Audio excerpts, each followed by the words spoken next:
نبی وآدم من الماء والطين وعلى آله وأصحابه وأولياء أمته أجمعين.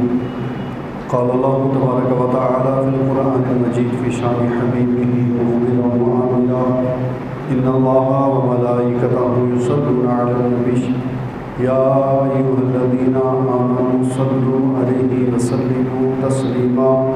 الصلاة والسلام عليك يا رسول الله وعلى آلك وأصحابك يا حبيب الله. الصلاة والسلام عليك يا نبي الله وعلى آلك وأصحابك يا رسول الله. مولاي صل وسلم دائما أبدا على حبيبك خير خلق كلهم. يا رب بالمصطفى بلغ مقاصدنا واغفر لنا ما مضى يا واسع الكرم. اللہ تبارک و تعالیٰ کی حمد و ثنا اور اس کے پیارے محبوب جان کونین رحمت دارین حضور رحمت للعالمین خاتم النبیین صلی اللہ علیہ وسلم کی بارگاہ علی اقدس میں ہدیہ درود پاک پیش کیا. محبوب کریم علیہ السلام نے ارشاد فرمایا، جو بندہ مجھ پر 10 مرتبہ صبح کے وقت اور 10 مرتبہ شام کے وقت درود پاک پڑھتا ہے اس کو قیامت کے دن میری شفاعت ضرور ملے گی. تو اللہ تبارک و تعالی ہمیں خوب درود پاک پڑھنے کی سعادت عطا فرمائے. سلسلہ ہمارا چل رہا تھا کامیاب لوگوں کے حوالے سے کہ کامیابی کن لوگوں کا مقدر ہوتی ہے. اللہ تبارک و تعالی نے کامیاب لوگوں کی کیا کیا صفتیں بیان فرمائی، کون کون سی کیٹیگری یا کون سی عادتیں بندے میں پائی جائیں تو بندہ کامیاب ہوتا ہے. 18ویں پارے کی 4 آیتوں کا درس ہمارا مکمل ہوا تھا. آج 5ویں اور 6ٹھی آیت کے متعلق کچھ ہم باتیں سنیں گے کہ اللہ تبارک و تعالیٰ نے کامیاب لوگوں کی جو صفتیں بیان کی ان میں سے 5ویں آیت میں اللہ تبارک و تعالیٰ فرماتا ہے وَالَّذِينَ هُمْ لِفُرُوجِهِمْ حَافِظُونَ. کامیاب ہونے والے لوگ وہ ہیں کہ جو اپنی شرمگاہوں کی حفاظت کرتے ہیں اِلَّا عَلَىٰ أَزْوَاجِهِمْ أَوْ مَا مَلَكَتْ أَيْمَانُهُمْ فَإِنَّهُمْ غَيْرُ مَلُومِينَ. مگر ان کی بیویاں اور شرعی باندیاں کہ ان کے بارے میں ان کے اوپر کوئی ملامت نہیں. اس آیت مبارکہ میں اللہ تبارک و تعالیٰ نے کامیاب ہونے والے لوگوں کی 5ویں صفت کو بیان کیا. 4 صفتیں ہم تقریباً سن چکے. 5ویں صفت فرمایا وہ لوگ کامیاب ہونے والے ہیں کہ جو اپنی شرمگاہوں کی حفاظت کرنے والے ہیں، جو خود کو گناہوں سے بچانے والے ہیں، وہ لوگ کامیاب ہونے والے ہیں. اس کو اسلام میں بڑی اہمیت حاصل ہے. حضور علیہ السلام نے ارشاد فرمایا اذا لم تستحی فاصنع ما شئت، کہ جب تیرے اندر شرم باقی نہ رہے، جب تجھے حیا نہ رہے تو جو دل چاہتا ہے وہ کر. یعنی اگر اس حدیث پر غور کیا جائے تو حیا کا ایک بہت بڑا پہلو اسلام ہمیں سکھا رہا ہے. گویا کہ سارے کا سارا اسلام حیا میں ہی ہے. جس کے پاس حیا نہیں اس کے پلے اسلام بھی نہیں ہے پورے طریقے سے.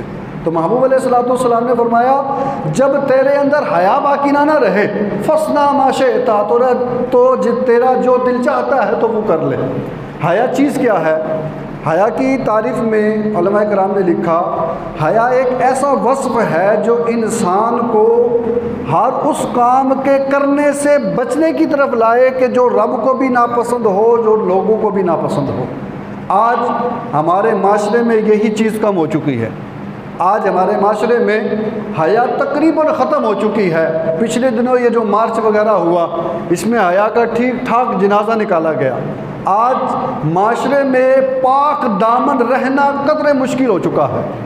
یعنی چاہے مرد ہے چاہے عورت ہے، پاک دامنی اختیار کرنا، اپنے آپ کو ستھرا رکھنا، اپنے ظاہر کو ستھرا رکھنا یہ معاشرے میں آج مشکل ہو چکا ہے. وجہ کیا ہے؟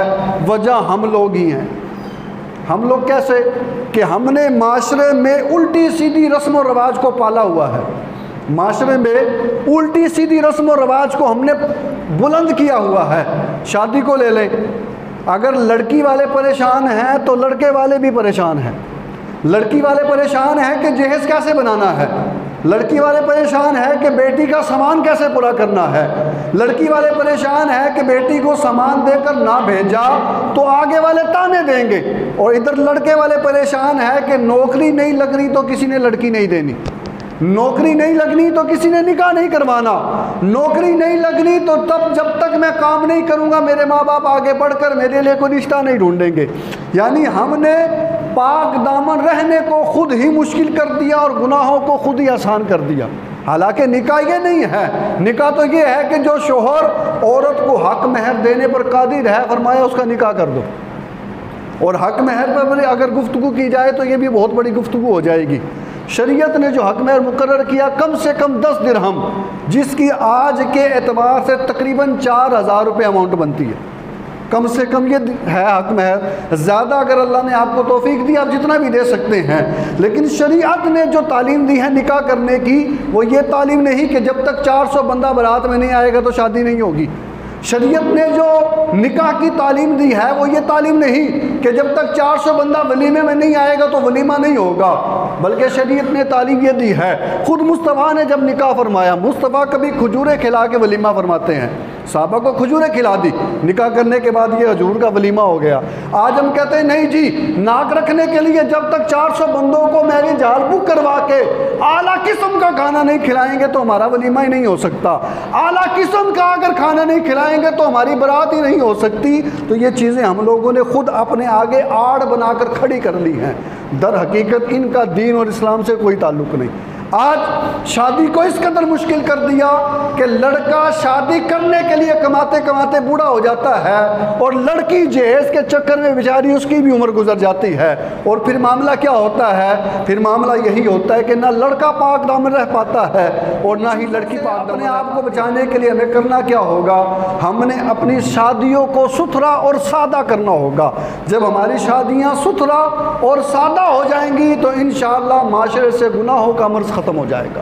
آج ہوتا یہی ہے، لڑکے کی عمر 25 سے 30-35 سال ہو جاتی ہے، اس کے پاس صرف کرنے کو کام نہیں، یا نوکری ہے تنخواہ کم ملتی ہے، لڑکی والے اس لیے نہیں دیتے کہ خود تو کھاتا نہیں، ہماری بیٹی کو کیا کھلائے گا۔ اور محبوب کریم نے پتہ کیا فرمایا؟ محبوب علیہ السلام نے فرمایا اگر تم تنگ دست ہو نکاح کر لو، اللہ تعالیٰ تمہاری تنگ دستی کو دور فرما دے گا۔ محبوب تو یہ فرما رہے ہیں کہ تنگ دست ہو نکاح کر لو، اللہ تمہاری تنگ دستی کو دور کر دے گا۔ اور آج ہم تنگ دستی کے خوف سے ہم کہتے ہیں جی نہیں، پہلے ہم بینک بیلنس بنا لیں اس کے بعد نکاح کا سوچیں گے۔ شریعت کا حکم یہ ہے کہ بچہ شادی کے قابل ہو جائے، بچے شادی کے قابل ہو جائے تو اس کا نکاح کر دیا جائے۔ جب ایسا ہو جائے گا تو انشاءاللہ معاشرے سے گناہوں کا معاملہ ختم ہو جائے گا۔ حیا کی 2 علماء نے قسمیں بیان کی۔ ایک حیا بندہ مخلوق سے کرتا ہے، بندہ کوئی کام کرتا ہے اور کرتے ہوئے ڈرتا ہے یا کسی کام کے کرنے سے رک جاتا ہے یہ سوچ کر کہ لوگوں کو پتہ لگ گیا تو لوگ کیا باتیں کریں گے۔ دوسری حیا علماء فرماتے وہ رب سے حیا ہے۔ رب سے حیا کیا ہے؟ رب سے حیا یہ ہے کہ بندہ ہر وقت دل میں یہ بات رکھے کہ میرا رب جبار ہے، میرا رب قہار ہے، اور میرا رب بخشنے والا بھی ہے۔ یعنی اللہ تبارک و تعالیٰ کی صفت جباری کو بھی ذہن میں رکھے، اللہ تعالیٰ کے غضب کو بھی ذہن میں رکھے، اور اللہ کی رحمت کو بھی ذہن میں رکھے، اور ان چیزوں کو ذہن میں رکھتے ہوئے برائی سے رک جانے کا نام اللہ تعالیٰ سے حیا کہلاتا ہے۔ اور جب بندہ حیا کرتا ہے، جب بندہ پاک دامن رہتا ہے، اس کو ملتا کیا ہے؟ آج تقریباً دنیا میں جب بھی کسی کام کو کرنے کا کہا جائے اگلا جواب یہی آتا ہے مولوی صاحب یہ کام کر تو لیں گے، اس کام کرنے کا فائدہ کیا ہے؟ آئیے فائدہ سنتے ہیں۔ بصرہ میں ایک شخص حضرت مسکی رحمت اللہ تعالی علیہ کے نام سے مشہور، مسک کا مطلب ہوتا ہے خوشبو، مشک کہتے ہیں عربی میں، مشک کو کہتے ہیں مسک، تو مسک کا مطلب ہے خوشبو۔ یہ حضرت صاحب جس گلی سے گزر جاتے وہ گلی خوشبوؤں سے مہک جاتی، مسجد میں آتے تو مسجد خوشبوؤں سے مہک جاتی، کسی محلے سے گزر جاتے تو اس محلے کی گلیاں خوشبوؤں سے مہک جاتی۔ لوگوں نے ایک دن پوچھا حضرت صاحب آپ کو خوشبو کے اوپر تو بڑی کثیر رقم خرچ کرنا پڑتی ہوگی، ہر وقت آپ خوشبو میں معطر رہتے ہیں، یہاں تک کہ جس گلی سے گزر جائے وہ گلی بھی مہک جاتی ہے، یہاں تک کہ مسجد میں آئے تو مسجد بھی مہک جاتی ہے، آپ کو تو بڑی رقم خرچ کرنا پڑتی ہوگی اس کے لیے۔ فرمایا میں تو 1 روپیہ بھی خرچ نہیں کرتا، میں تو 1 روپیہ بھی خرچ نہیں کرتا۔ معاملہ اصل میں یہ ہے، کہا میں جب نوجوان ہوا، میری عمر کچھ بڑھی، بچپن میں بڑا حسین و جمیل تھا، اللہ تعالیٰ نے حسن کی دولت دی، بڑا شرمیلا تھا میں۔ آج اگر کوئی معاشرے میں شرمیلا بندہ مل جائے تو ہم اس کی بستی کرتے ہیں، اللہ اے شرمیلا انو شرم تو علاوہ کو کام ہی نہیں کرانا آندا۔ حضور علیہ السلام کے پاس ایک صحابی اپنے بھائی کی شکایت لے کر گیا، یا رسول اللہ یہ شرماتا بڑا ہے۔ حضور نے فرمایا چھوڑ دے، شرمانا ایمانداروں کا حصہ ہے۔ فرمایا شرمانا حیا یہ ایمان کا حصہ ہے۔ تو ان بزرگوں نے کہا کہ واقعہ بڑا عجیب ہے کہ جب میں جوان ہوا میں بڑا شرمیلا تھا، میرے ابو نے مجھے بازار میں ایک دکان پر کام پر لگا دیا، کہا چلو گلے ملے گا تو تھوڑی شرم کم ہوگی۔ کہتا میں کپڑے کی دکان پر کام کرتا رہا۔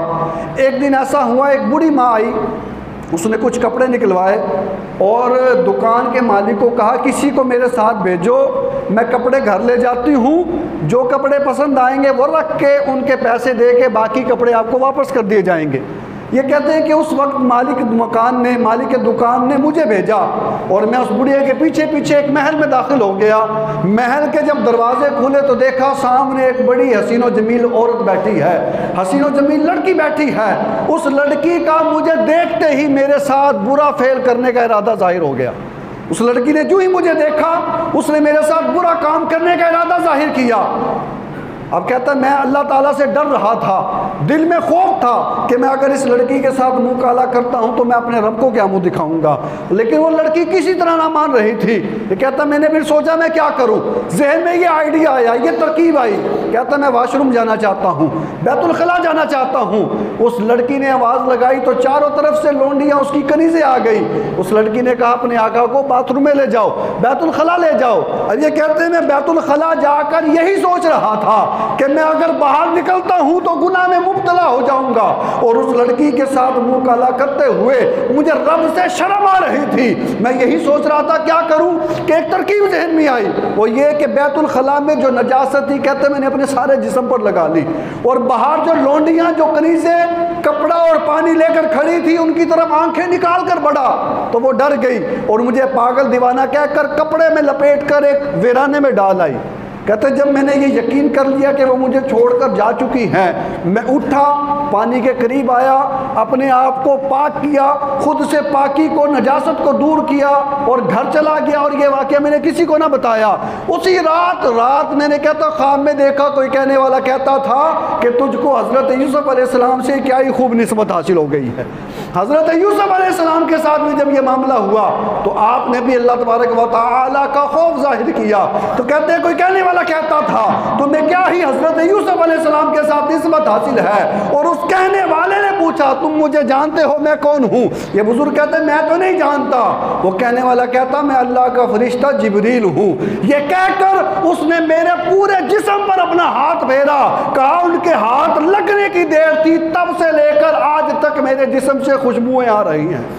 اور سنو یہ جو تمہیں خوشبو آتی ہے جبریل کے ہاتھوں کی خوشبو ہے، یعنی جو پاک دامن ہو جاتا ہے، جو پاک دامنی کو اختیار کرتا ہے، جو خود کو گناہوں سے ستھرا کرتا ہے، جو خود کو گناہوں سے بچاتا ہے، جو اپنی شرمگاہ کی حفاظت کرتا ہے، اللہ انعام کیسا عطا کرتا ہے کہ اپنے فرشتے کی بھی زیارت عطا کرتا ہے اور ساری زندگی کے لیے اس کے بدن کو خوشبودار بھی بنا دیتا ہے، جو پاک دامنی اختیار کرتا ہے۔ حضرت عیسیٰ علیہ السلام جب دنیا میں تشریف لائے، بنا باپ کے تشریف لائے تھے، لوگوں نے آپ کی ماں پر، آپ کی والدہ پر انگلیاں اٹھائی۔ اللہ نے پاک دامنی ثابت کرنے کے لیے جھولے میں جو بچہ بھی بولنے کے قابل نہیں تھا اس بچے کو اللہ نے قوت گویائی دی، اس بچے نے بول کر حضرت عیسیٰ کی والدہ کی پاک دامنی کو ثابت کیا۔ حضرت یوسف کا واقعہ بھی ہم نے سن رکھا ہے کہ حضرت یوسف اور زلیخا کا جب معاملہ ہوا اللہ تبارک و تعالیٰ نے بچے کے ذریعے پاک دامنی کو ثابت کیا، اور پھر جب حضرت عائشہ رضی اللہ تعالی عنہا کے بارے میں بعض لوگوں نے بکواس کی، اللہ تبارک و تعالیٰ نے پاک دامنی کا انعام کیا دیا، سورۃ النور میں حضرت عائشہ کی پاک دامنی کو ثابت کرنے کے لیے قرآن کی آیات کو نازل کر دیا۔ یعنی جو بندہ پاک دامنی اختیار کرتا ہے تو انعام یہ ملتا ہے کہ اللہ تبارک و تعالیٰ خود اس کی پاک دامنیاں کی گواہیاں دیتا ہے۔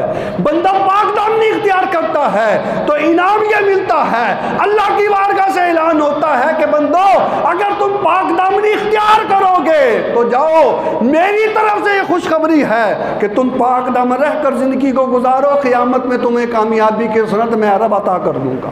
قرآن میں اب یہی آیت چل رہی ہے نا، والذین هم لفروجہم حافظون، کہ کامیاب ہونے والے لوگ وہ ہیں جو اپنی شرمگاہوں کی حفاظت کرتے ہیں۔ کامیاب ہونے والے لوگ وہ ہیں، میرے آقا نے فرمایا کامیاب ہونے والے وہ لوگ ہیں، فرمایا حیا ایمان سے ہے، حیا ایمان سے ہے، جس بندے میں حیا ہے اس بندے میں ایمان بھی ہے۔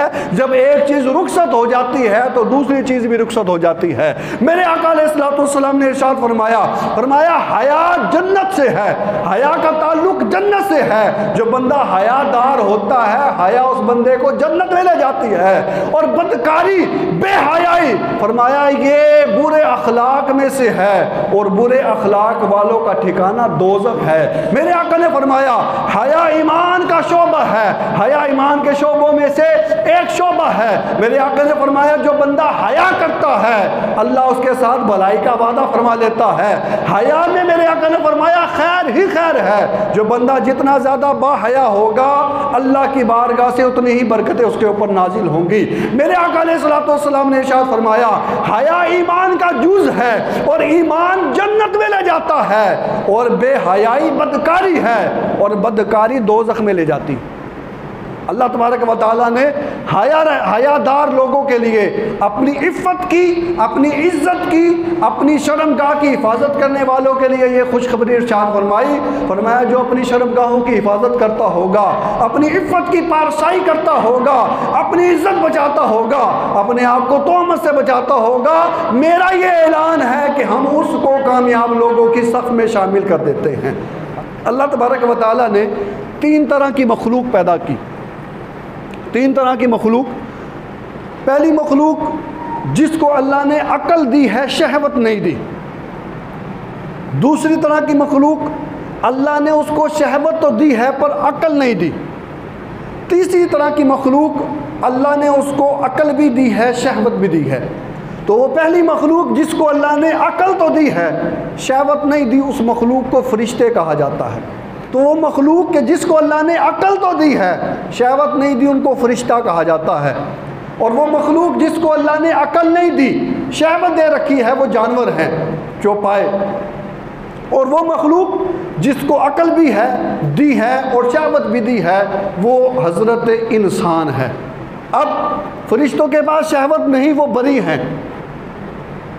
جانوروں کے پاس عقل نہیں، شہوت ہے، جانوروں سے بھی پوچھ گچھ نہیں ہوگی، جانوروں کو بھی کسی طرح کی کوئی پریشانی نہیں، جانوروں کو بھی حساب کتاب کا کوئی خوف نہیں، جانور نے کوئی حساب نہیں دینا۔ ہاں جانور پر ظلم کیا ہوگا تو قیامت کے دن اس کے ظلم کا بدلہ دیا جائے گا۔ تیسری مخلوق ہے انسان۔ اللہ نے انسان کو شہوت بھی دی، اللہ نے انسان کو عقل بھی دی، کہ اللہ نے انسان کے فطرت میں یہ چیز رکھی ہے کہ انسان اچھائی یا برائی کا انتخاب خود کرتا ہے۔ اب بندہ کہے نا جی فلاں گناہ ہو گیا تو میرے مقدر میں یوں لکھا تھا، مقدر میں یوں نہیں لکھا تھا۔ اللہ نے انسان کو یہ قوت دی ہے، اللہ نے انسان کو یہ طاقت دی ہے کہ انسان خود اچھائی کی طرف یا خود ہی برائی کی طرف چلا جاتا ہے۔ اور تقدیر میں یہ کیسے لکھا جاتا ہے؟ علماء نے فرمایا جب بندہ کوئی گناہ کرنے کا ارادہ کرتا ہے یا کوئی نیکی کرنے کا ارادہ کرتا ہے، اللہ اپنے علم ابدی سے جان لیتا ہے کہ آنے والے وقت میں اس نے یہ معاملہ کرنا ہے، تو وہ اس کی تقدیر میں لکھ دیا جاتا ہے۔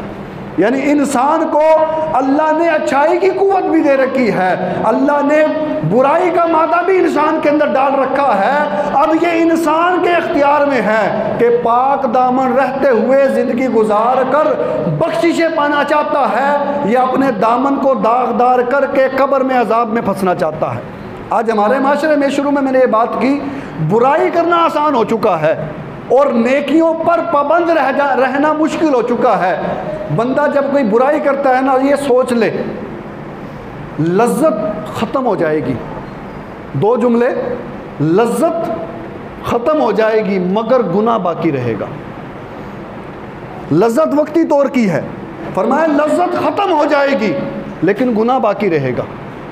تو صرف لذت لینے کے لیے گناہ کو اپنے سر پر نہ ڈالیں. باتیں بیان کی آپ نے سنی، بیان کرنا بھی آسان، سننا بھی آسان. اصل مزیداری تب ہے جب ہم اس کو اپنی زندگی پر نافذ کریں.